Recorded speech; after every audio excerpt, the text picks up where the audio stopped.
जैनब को हर एक मोड़ पे तड़पाएगी दुनिया,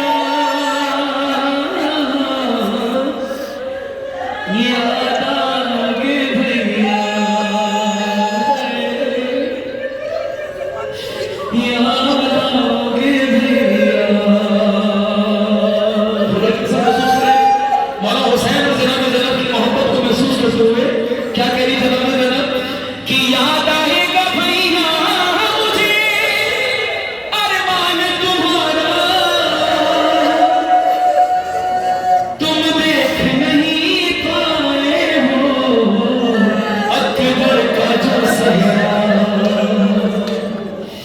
दावत कोई शादी मदीने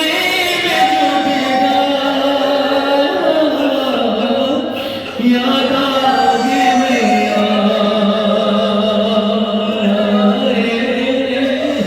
याद आओगे भैया। हाँ, होता था तकल्लुम यूं जुदा भाई बहन से, और जिस तरह कोई रूह निकलती हो बदन से, शहर को चले कहती रही सानिए ज़हरा, याद आओगे